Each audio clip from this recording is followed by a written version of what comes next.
nuestra concepción tradicional, o como es llamado también coloquialmente nuestro sentido común, existe gracias a dos supuestos heredados de Descartes y sus postulados básicos, que se convirtieron en supuestos no cuestionados por nuestro sentido común.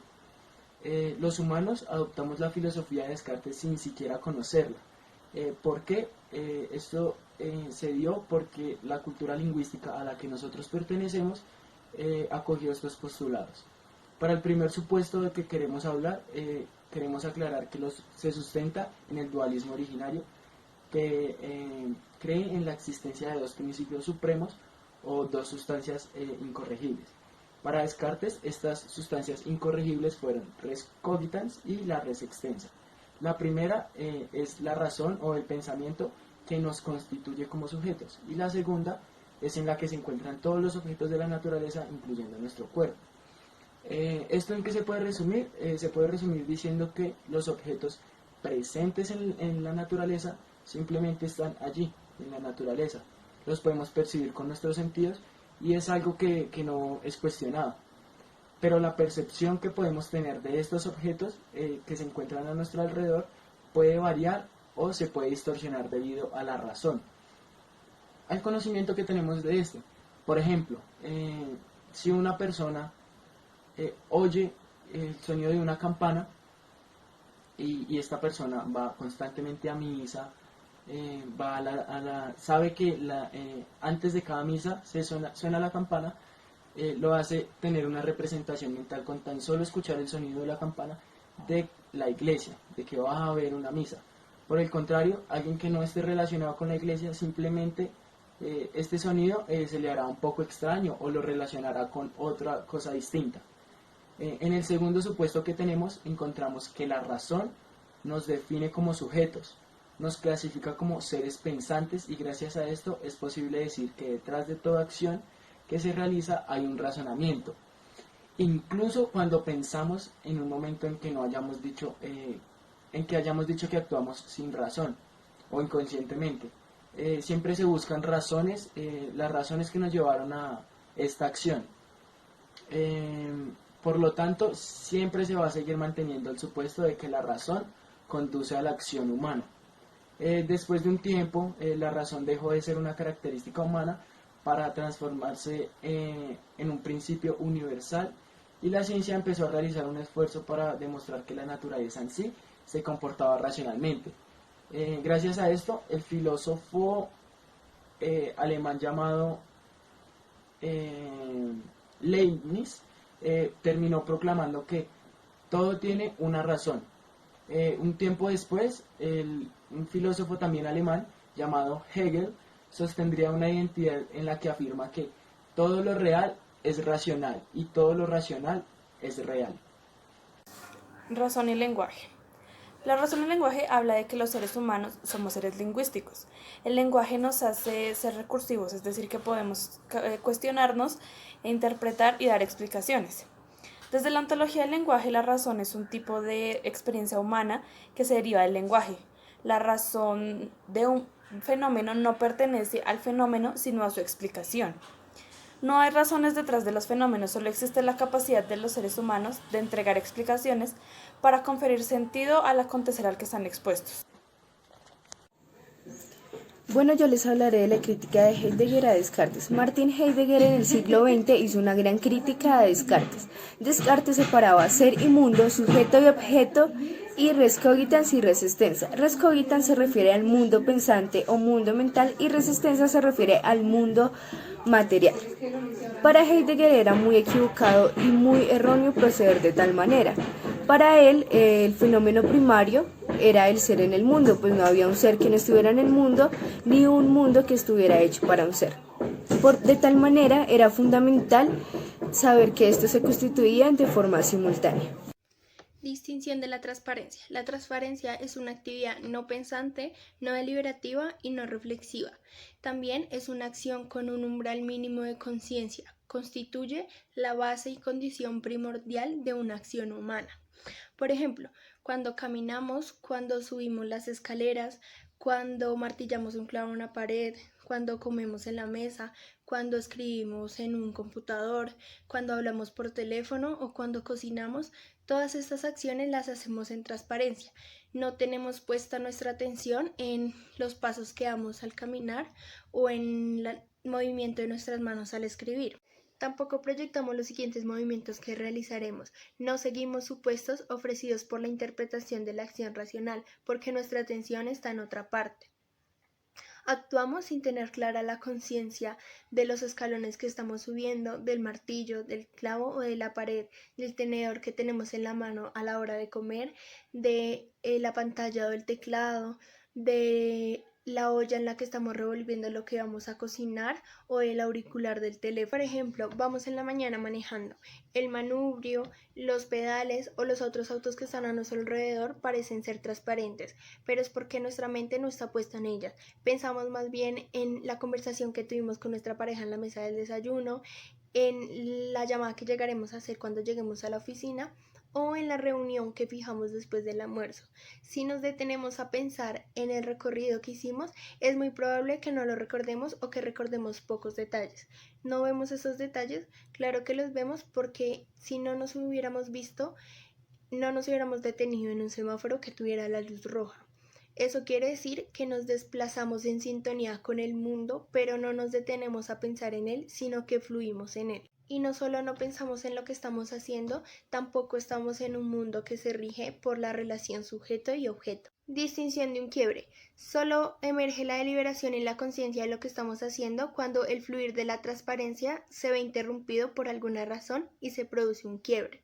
El quiebre es la interrupción en el fluir de la transparencia. Retomemos algunos ejemplos anteriores y veamos situaciones en las que la transparencia se quiebra. Por ejemplo, el primero: al caminar tropezamos y repentinamente vemos el pavimento que antes se nos era transparente. Si al subir las escaleras uno de estos escalones cruje, ese escalón nos aparece como objeto. O si tomamos un pedazo de carne con nuestro tenedor y este salta en nuestro plato, dejamos a un lado la conversación que teníamos en nuestra mesa y nos centramos en el plato, en la carne o en el tenedor. Todo lo que antes nos era transparente emerge a nuestro campo de atención y tomamos conciencia de ellos y une nuestro pensamiento. Y aquí nuestra acción sí se rige por los padrones de la acción racional, y a partir del quiebre de esta transparencia constituimos una relación sujeto y objeto y estamos pensando en cómo restablecer esa transparencia. El modelo de la acción racional es un puente y une situaciones de transparencia y surge cuando se produce un quiebre en la acción transparente. Condiciones de generación de un quiebre. Aquí surgen unos interrogantes. ¿Qué produce el quiebre? ¿Cómo se produce el quiebre? Por ejemplo, cuando una luz roja en un semáforo produce un quiebre en el manejar hacia la oficina, ¿por qué ese quiebre y no otro? Un quiebre involucra un juicio de lo que acontece, entonces un quiebre es un juicio de lo acontecido y altera el curso de lo esperado de los acontecimientos. Por lo tanto, si no tenemos la capacidad de hacer juicios, no se proporcionarían los quiebres. Para ejemplificar, vamos manejando y en el asiento trasero tenemos a nuestro perro. De un momento a otro se nos pincha un neumático. Esto representa un quiebre, porque nosotros manejamos sin esperar que le suceda esto a nuestro neumático, aunque es una posibilidad. Esperamos desplazarnos de un lugar a un otro con los neumáticos en buenas condiciones y mientras esto suceda, estos neumáticos serán transparentes. Lo que para nosotros obviamente es un quiebre, para nuestro perro no lo será, porque él no tiene un juicio sobre el sentido de lo que ha acontecido y tampoco de lo que esperaba que sucediera o de lo que aconteciera. El quiebre se puede reconstruir lingüísticamente, entonces quedaría: lo que ha acontecido no era lo que esperaba. Todo quiebre es asociado con una transformación de nuestro juicio sobre lo que es posible.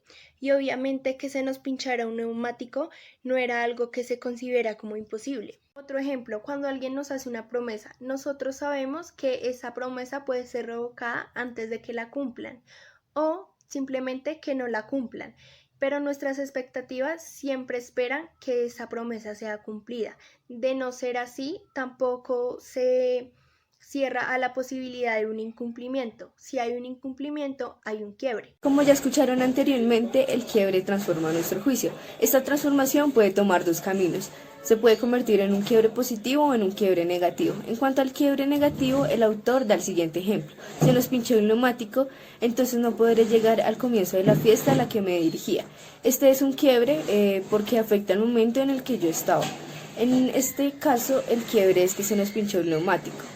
También sobre este juicio se hace otro juicio negativo, que es que no pudimos dirigirnos al comienzo de la fiesta. También se vuelve un quiebre negativo cuando este reduce nuestras posibilidades. En cambio, en el quiebre positivo se expanden nuestras posibilidades. Por ejemplo, si me llega la noticia de que mi propuesta fue seleccionada como la mejor de todas las presentadas, esta noticia o esta oportunidad expandirá mis posibilidades. Además, mi experiencia y mi actitud no va a ser la misma que voy a tener frente a un quiebre negativo. No va a ser la misma experiencia y actitud que voy a tener al recibir que mi propuesta fue la mejor que a recibir que se me pinchó el neumático y que no podré ir a una fiesta. Ya viendo la distinción entre un quiebre positivo y un quiebre negativo, se sabe de forma explícita que el quiebre habita en el juicio del observador. También se sabe por esto que el quiebre no se puede comparar ni confundir con un problema, ya que estos existen por sí mismos y son independientes al observador. También se sabe que los quiebres habitan en el observador por el hecho de que un observador puede generar un quiebre. No es necesario esperar a que estos ocurran. Nosotros tenemos la opción de poder declarar algo como un quiebre. Por ejemplo, esta relación no da para más, o la cambio o la termino. En este ejemplo estamos declarando un basta. Al hacer esto estamos declarando un quiebre. Dos fuentes en la declaración de los quiebres. Nosotros declaramos nuestra satisfacción o insatisfacción con el curso de los acontecimientos. Al declarar nuestra insatisfacción, tal como está, tenemos la opción de cambiarla o de hacerla diferente. Los quiebres implican el juicio de que podrían haber sido diferentes. Entonces, si bien no estamos satisfechos con lo que estamos haciendo o visualizamos mejores maneras de hacerlo. Hay dos formas de ocurrencia de quiebre. La primera, el quiebre aparece como tal y sin que nos demos cuenta emerge el juicio que hicimos. Por lo tanto, determinados acontecimientos son automáticamente considerados como quiebre y cuando estos acontecimientos suceden, pareciera no tener la necesidad de hacer un juicio y es allí cuando el juicio antecede el acontecimiento. Entonces, un ejemplo, alguien cercano fallece o nos ganamos la lotería. Un acontecimiento es positivo, el otro es negativo y punto. Parece no haber espacio para emitir un juicio. Lo que pasa en este ejemplo es que el juicio ya está conformado por juicios históricos de la comunidad. La segunda forma es en la que el quiebre no aparece como una expresión espontánea, sino que el individuo lo declara y no por un discurso histórico. Entonces, el individuo puede declararse satisfecho o insatisfecho, porque lo que para uno es aceptable, para otro no lo será. Una circunstancia típica es cuando nos decidimos aprender. Juzgamos que nos puede ir mejor si tuviéramos otras competencias y nos comprometemos a aprender y adquirir más competencias, mientras que la otra persona se puede seguir desempeñando como siempre lo ha hecho. Retomemos lo que declarábamos. Solo cuando la acción transparente se ve interrumpida, emerge la acción racional y las competencias se ven asociadas no con la expansión de la razón, sino con la expansión de la transparencia. Lenguaje y acción. Aquí se plantea que el lenguaje no es descriptivo, sino que es acción. Las acciones hacen a la persona. Las personas no tienen propiedades físicas o permanentes, sino que son seres que están en constante cambio dependiendo de sus acciones. Siempre se toma en relación de que las acciones hacen a la persona. Si se tomara al contrario, que el lenguaje se convirtiera en acción, se creería que podemos escapar del lenguaje, pero no es así, pues los seres humanos vivimos atrapados en el lenguaje. Como distinción lingüística. Comenzaremos diciendo que la acción es una distinción lingüística, una distinción que se hace en el lenguaje. Al hablar o referirnos a una acción, estamos poniendo en práctica la distinción. Estas distinciones se deben ver como eso, simplemente distinciones, y no como nombres de las cosas. ¿Por qué? Porque las cosas no tienen nombres, simplemente nosotros se lo damos para poder diferenciarlas de otras. ¿Por qué? Porque no podemos observar algo para lo cual no tenemos una distinción. Por esta razón se dice que vemos con nuestros ojos, pero observamos con nuestras distinciones. Debido a esto, los mundos de todos son diferentes y todo eso depende de sus distinciones. Aquí nuestros sentidos influyen bastante, ya que si biológicamente no podemos escuchar, es imposible darle una distinción al sonido de la campana de la iglesia. Y sí, precisamente traigo a contexto el ejemplo de la iglesia que les ponía anteriormente. Si no tenemos una relación directa con ese sonido, cada cual le da una interpretación o una distinción diferente y por lo tanto un significado distinto. Para generar estas distinciones también se necesitan distinciones perceptuales biológicas. Como lo decíamos en el ejemplo, tenemos que conocer la iglesia, conocer el lugar donde esta campana suena para poder darle una distinción al sonido. También existen distinciones meramente lingüísticas. Por ejemplo, cuando decimos que Pepito es una buena persona, la distinción buena persona es una distinción lingüística que se construye únicamente en la sociedad. Usos de la distinción de acción. Para entender los usos de la distinción de acción empezaremos con los fenómenos naturales, como la acción de un terremoto o la reacción de determinados productos químicos. Se puede tomar que el factor que produce la acción es el ser humano, por lo tanto se tiene que la causa es un agente y el cambio es la acción. En los fenómenos de comportamiento humano está presente algún cambio observable y la intervención de un agente. En este caso no se trata de una causa, sino de una persona. Existen dos tipos de acciones, acción como movimiento y acción como comportamiento. La acción como comportamiento es cuando se realiza una acción sin ninguna intención, como por ejemplo respirar, caminar, correr, mover las manos, etc. En la acción como comportamiento se realiza una intención de la gente sin ningún movimiento perceptible, como por ejemplo casarse, esperar a alguien, pensar, recordar, olvidar, entre otras. Está la actividad versus acción. La actividad son las aseveraciones semánticas y la acción son solo las aseveraciones. Las aseveraciones semánticas se van más hacia el lenguaje de los juicios. Las personas que estén viendo tal acción pueden dar diferentes opiniones sobre esta. Por ejemplo, si le pregunto a un profesor qué está haciendo, él me puede responder con aseveraciones semánticas lo siguiente: estoy ganándome la vida como profesor, o estoy ampliando la concepción del lenguaje de mis estudiantes.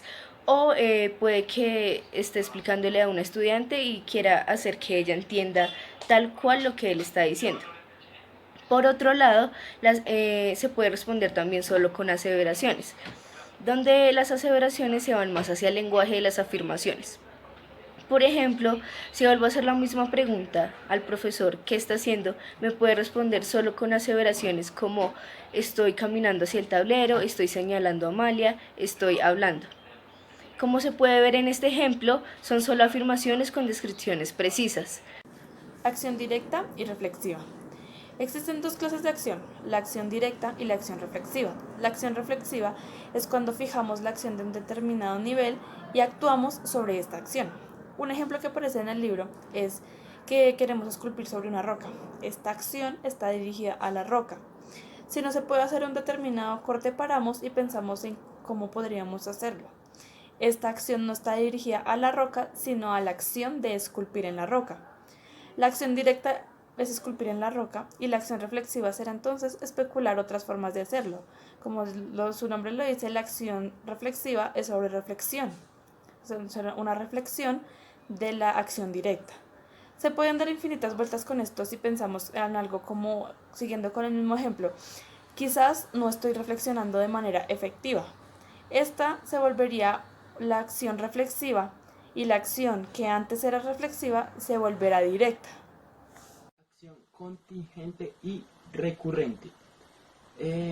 Aquí vamos a hablar de la acción contingente y la acción recurrente.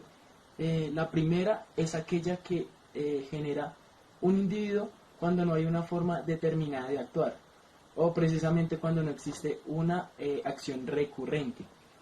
En la segunda, la acción recurrente, que también recibe el nombre de práctica social, es aquella que se hace rutina y que es muy normalizada en la sociedad. La podemos identificar, por ejemplo, en el baile. Cuando alguien sabe bailar, se sabe los pasos, el ritmo, el tiempo, puede dejarse llevar. y convertirlo en una acción recurrente y a su vez realizar una acción contingente como dialogar de temas imprevistos por el individuo. Una ventaja de esta acción recurrente es precisamente realizar esta acción de buena forma mientras se le presta un poco más de atención a las acciones contingentes, como lo es hablar. Su parte negativa radica sobre todo en que la convertimos en prácticas tan obvias que nos olvidamos de que es posible realizarlas de otra forma, incluso un poco mejor de lo que ya sabemos. La reconstrucción lingüística de las prácticas sociales es otra forma en que se muestra la conexión entre acción y lenguaje. Cuando se hace esto, se trata una práctica social como si fuese un juego, el cual tiene objetivos y reglas definidas. Los juegos, al ser en sí prácticas sociales, tienen una estructura lingüística explícita, que se evidencia cuando se le enseña a jugar este precisamente juego a alguien que no lo conoce. Algo que nos enseña la ontología del lenguaje es a desconfiar de los conceptos planteados por la metafísica, como lo son la verdad, la realidad, la materia y la idea. Por el contrario, se puede aprender que la virtualidad rige la realidad, teniendo en cuenta la relación postulada entre el lenguaje y la existencia. Comencemos con el ejemplo del juego. El juego de fútbol, para comenzar a explicar este tema, ya que toda práctica social existe para satisfacer de alguna forma un objetivo que se da. Este se puede dar como una declaración constitutiva. Tengamos en cuenta que toda regla representa una declaración y estas se pueden clasificar en 5 categorías. La primera es precisamente en la que se busca definir un propósito. En el ejemplo del juego de fútbol que ya estamos dando, el objetivo es ganar el partido. ¿Cómo se logra esto? Pues haciendo más goles que el rival. En otro tipo de reglas o declaraciones constitutivas encontramos las declaraciones de existencia. Y aquí simplemente se habla de lo que es necesario para que se desarrolle plenamente el juego, como lo es el espacio y el tiempo.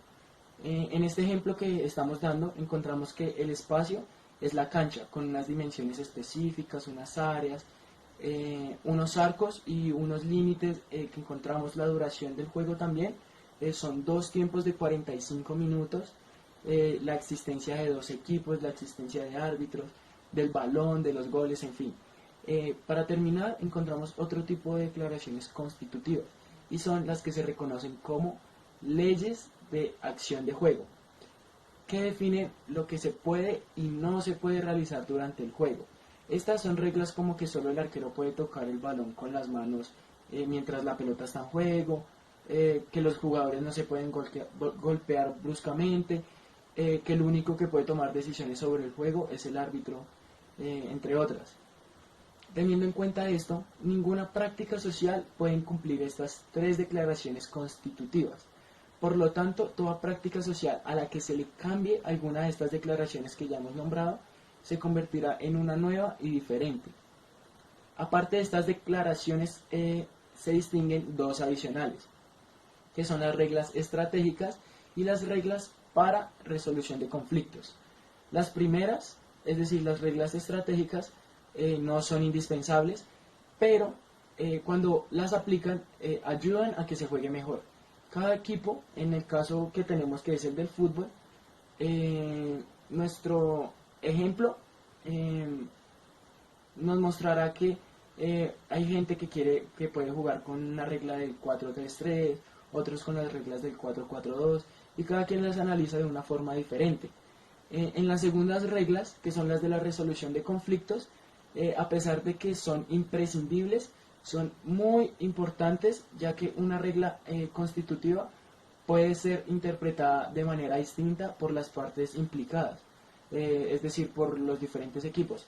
Por lo tanto, debe haber una instancia a la que se pueda recurrir como una autoridad ya dada.